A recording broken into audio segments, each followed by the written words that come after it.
각 궁궐마다 우리 저 부모님들 또 이렇게 연인분들을 위해서 진짜 이거 하나만큼은 꼭 알아야 된다. 왕가의 시크릿 5. 첫 번째. 오케이, 빠밤. 너무 좋다, 너무 좋다. 적어야 돼. 요거 제가 알려드릴게요. 첫 번째 장소 공개합니다. 그곳은 바로 경복궁 수정전입니다. 수정전? 낯설죠. 아예 몰라요. 그죠? 예. 예. 근정전도 아니고 경회로도 아니고 수정전. 자, 위치 한번 보시죠. 경회로 바로 옆이네. 네, 근정전을 가다가 경회로를 가실 때 모두 다 지나치는 곳이에요. 대부분의 가족분들과 연인분들이 근정전을 둘러봐요. 둘러보고 이제 야 다음에 이제 어디 경회로 가자라고 해서 경회로 간단 말이에요. 네. 그러면서 정말 영혼 없이 지나치는 곳이 저 수정전입니다. 뭐지? 근데 저 수정전 저렇게 지나치면 안 돼요. 죄송하지만 전 근정전에서 끝났습니다.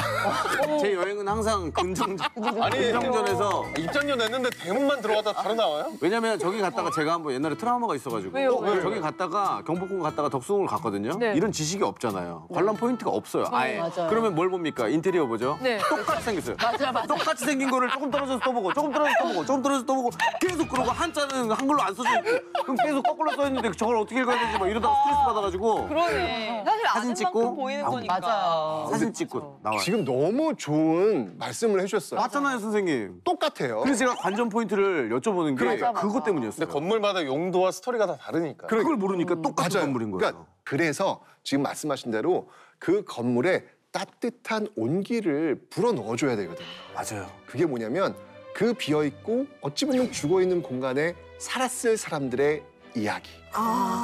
그 이야기가 딱 겹쳐지는 순간 그 공간은 새롭게. 짜잔. 네. 빨리 불어주세요.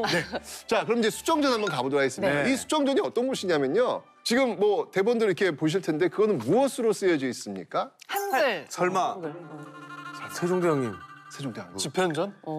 저기에서 안 드셨어? 그 문자 정답. 아, 맞습니다. 네. 저기가 바로 한글의 병원입니다. 산부인과 병원입니다. 한글이 탄생한 곳. 네, 맞습니다. 와. 예전에 여기가 집현전이었어요. 집현전. 집현전 엄청 유명하잖아요. 그럼요. 세종대왕이 그 집현전 학사들과 열심히 연구해가지고 맞아. 한글이라고 하는 곳이 창제된 곳이에요. 와 저기였구나. 와. 아니 우리 아이들과 우리 연인들한테 여기야 한글 이 정도는 알려주셔야 되는 거 아닌가요? 프리패스할 곳이 아니었네. 수정전이었어요. 수정전. 그럼요. 그런데 여기서 끝나는 게 아니에요. 진짜 놀라운 곳이에요. 한글만 창제된 곳이 아니라 바로 몇백 년 아니 몇천 년간 내려왔던 신분제. 네. 그 신분제의 폐지를 선언한 곳이 바로 이 수정전입니다. 와, 고비가 없어지고. 와. 혹시 요즘에 상놈 집안 계세요? 상놈 집안? 상진이 형. 상자 들어가잖아요. 상자 들어가잖아요. 상 들어갔다. 오상놈. 오상. 형. 오늘은 상담 할게요. 네. 네. 오상놈. 아니 저희 집은 족보가 없더라고요. 설마요. 족보 없어요. 족보 없어요. 경주 출신 아니십니까? 그러니까 경주 출신 이게 사실- 왜 이러냐면 네. 원래 양반의 인구는요 조선 인구의 한 7%가 채 안 돼요. 그런데 임진왜란 끝나고 나서 조선 후기로 오면서 양반의 인구가 갑자기 60, 70, 80%가 기하학적으로 늘어나요. 껴들어들어. 뭐다? 돈 주고 샀다. 그렇죠. 짝퉁. 네. 그래서 제가 경주 출신 저는 솔직히 뼈대 없는 집안 같아요. 저도 좀 의심해 봅니다. 의심이 가요. 족보라는 걸 구경을 해본 적이 없어요. 저도 그래요. 그럴 수 네. 있는 게 90%의 확률로 그랬다잖아. 그러니까요. 만약에 이 수정전에서 신문제 폐지가 없었다면 네. 저는 지금 도련님, 그렇지, 우리 다시 모두. 한번 내가 업고 다니지 않았을까 이런 생각이 드는 거예요. 난 진짜 수정전은 제가 가서 경건하게 감사합니다 인사 꼭 하는 곳이에요. 해야겠다. 100%, 그러네. 100% 저는 양반 아니었을 것 같아요. 그러네요. 네. 7%밖에 안 됐었다고 하니까. 그게 갑오개혁 때. 맞습니다. 1894년 네. 갑오개혁 때 바로 이 수정전에서 군국 기무처라는 곳이 있었거든요. 다행이다. 그곳에서 네. 신문제를 폐지한다. 이것만 이곳에서 이루어진 게 아닙니다. 과거제도 폐지가 됩니다. 와. 시험 안 봐요? 네, 과거제가 이제 없어지는 거예요. 모든 사람한테 기회가 다 들어가요. 그렇죠. 모든 사람의 시험을 볼 수 있는 그런 기회가 주어지고 더 중요한 거. 과부의 재가가 허용이 됩니다.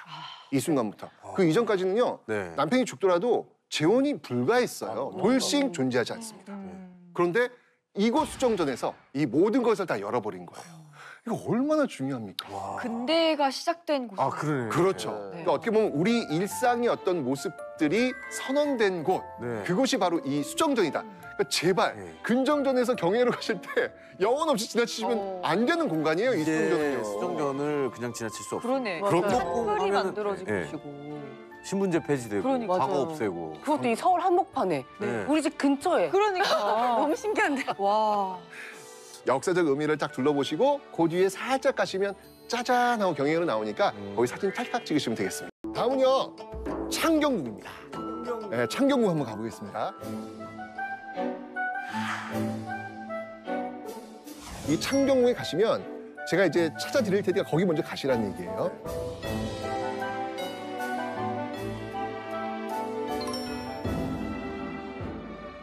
어딜 먼저 가셔야 되냐면 통명전. 통명전. 네, 통명전이라는 곳이 있습니다. 자, 이곳을 이제 먼저 가보시면 되는데 네. 이 통명전은 어떤 곳이냐면 네. 왕비가 주무시는 곳이에요. 뭔가 호기심이 가지 않습니까? 왠지 귀한 곳이. 그러니까요. 예, 네. 왕비의 침소입니다. 근데 이게 딱 보면 통명전이라는 그 한자를 못 읽더라도 네. 여기는 왕비가 사는 곳이야를 단박에 알 수 있어요. 아 그래요? 어떻게 주변에 알아? 꽃이 유난히 많구나. 꽃도 많이 있고요. 네. 건물을 보면 금방 알 수 있어요. 다 비슷하게 생겼잖아요. 그렇죠. 그러니까 왕과 왕비가 있는 그런 중요 전각은요. 네. 이 지붕 위에다가 하얀색 띠를 이렇게 두릅니다.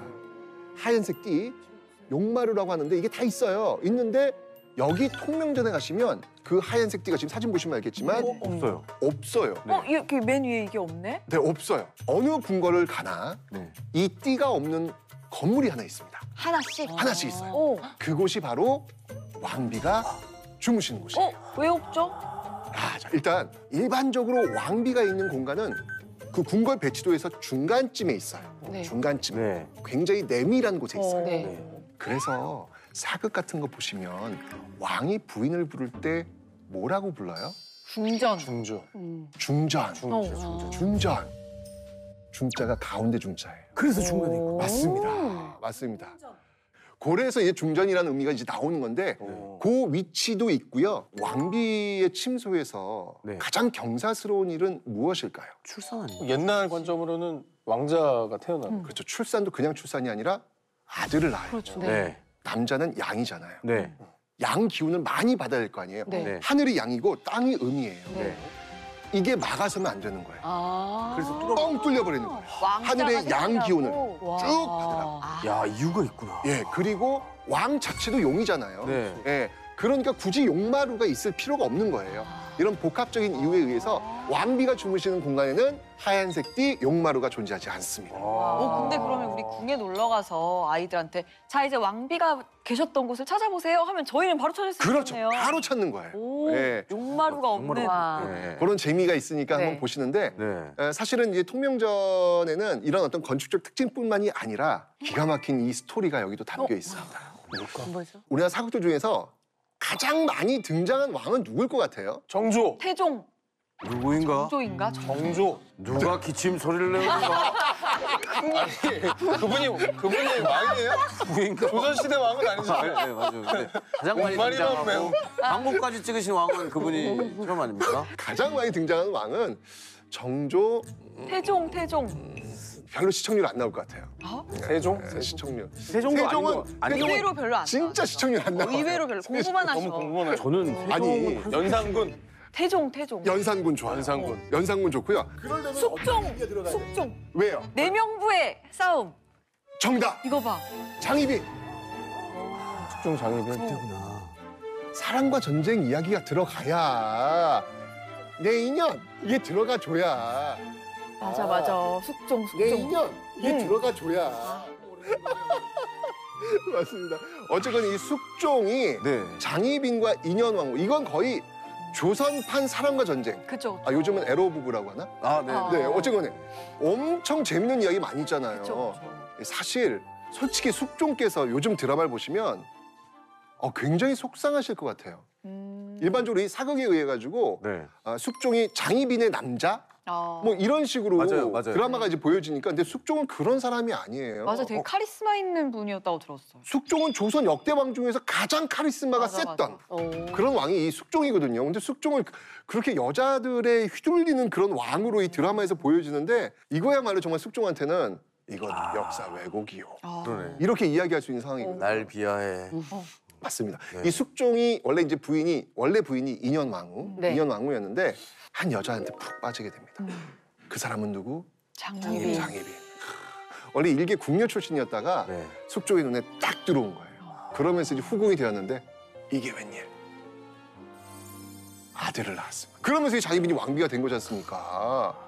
이렇게 그 사랑과 전쟁판으로만 얘기를 하면 안 되는 거거든요. 이게 네네네. 정치의 어떤 이야기가 있어요. 당정치 때문에. 맞습니다. 여기 장희빈을 밀고 있는 당이 있었고 네. 인현왕후를 밀고 있는 당이 있었어요. 그러니까 권력 투쟁의 과정 속에서 드라마는 이제 이런 거 보여주면 재미없으니까 네. 여자들과의 어떤 싸움 이걸 해가지고 드라마에 이제 시청률을 올리게 되는 것이죠. 네. 그러다 보니까 장희빈이 왕비까지 올라갔는데 권력 투쟁의 과정 속에서 장희빈을 밀었던 당이 몰락하게 됩니다. 아이고. 이러면서 결국 왕비 장희빈이 떨어져 나가게 되고 다시 그 자리에 인현왕후가 복귀를 하게 되는 거예요.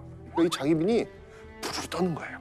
칼을 가야 돼. 이게 한번 권력의 맛을 봤다가 네. 이걸 놓치게 되면 맞아요. 이게 참을 수 없잖아요. 맞아. 인현왕후를 내 기필코 죽이리라 라고 하면서 인현왕후 인형을 만들어 맞아요. 주술.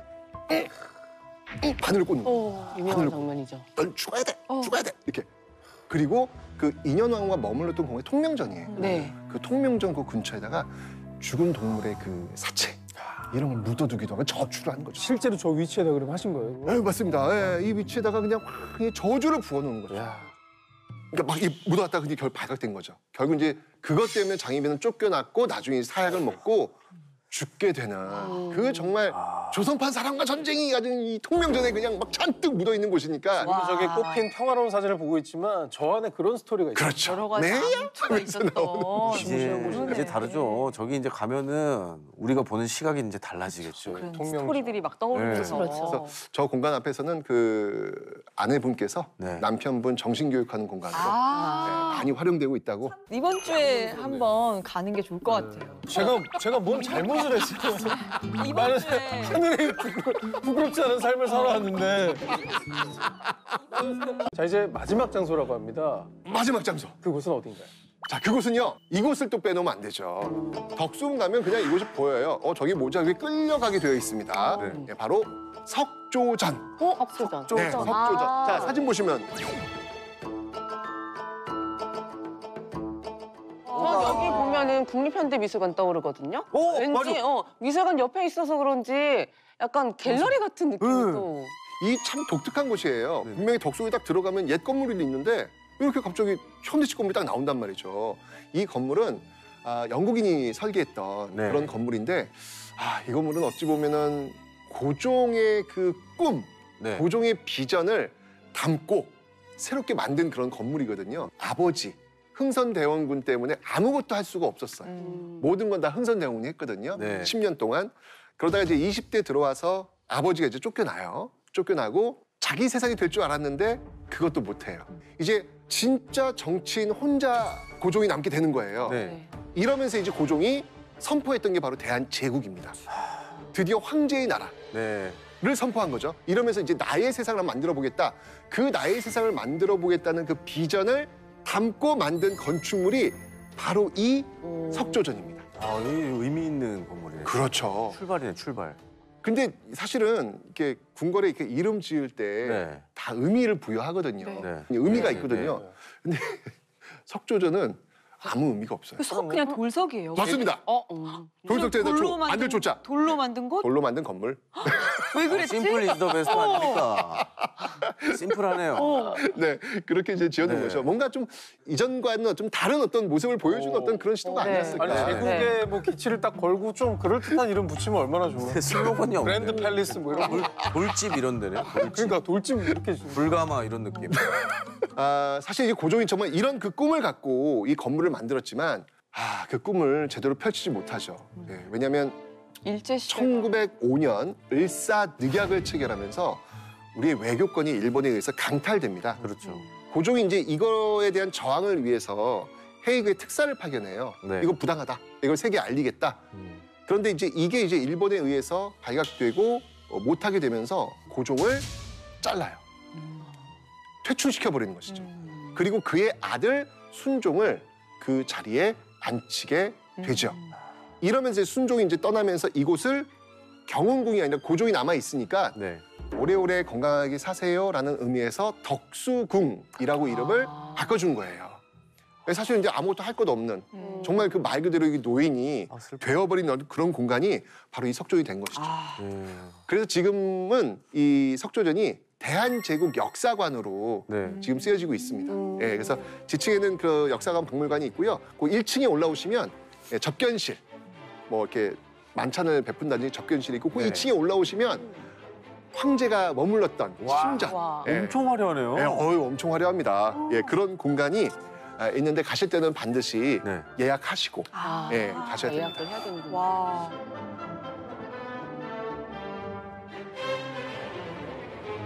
고종이 꿈꿨던 하지만 이뤄내지 못했던 그 대한제국의 모습을 한번 확인해 보시면 좋지 않을까라는 생각이 드네요. 대한민국 맞아요. 근현대사의 중요한 이벤트가 여기서 많이 이루어지지 않아요? 아 맞다. 이 덕수궁 석조전 있잖아요. 이게 대한제국을 상징하는 그 곳만 아니고 우리 그 현대사의 결정적 운명을 틀어줬던 공간이기도 해요. 뭐 현대사요? 예, 현대사에서. 그러면 한국? 우리가 사실 이제 그 광복이 우리 힘으로 된 게 아니잖아요. 네. 남쪽에는 미군이 들어오고 북쪽에서는 소련군이 들어왔잖아요. 자, 이제 이 한반도를 어떻게 할 것이냐에 대한 회의가 열려요. 그 회의가 바로 미소공동위원회입니다. 네. 여기서 정말 한반도의 운명이 좌지우지 되는 거거든요. 네. 그 미소공동위원회가 열린 장소가 아. 덕수궁 석조전입니다. 와. 너무 재밌다 이거. 그죠? 그러니까 그런 어떤 스토리들이 많이 있어요. 그래서 이런 스토리를 알고 네. 궁궐에 가시면 훨씬 더 풍부하게 네. 그곳에 보이지 않는 사람과 이야기할 수 있는 그런 공간으로 자리매김할 것입니다.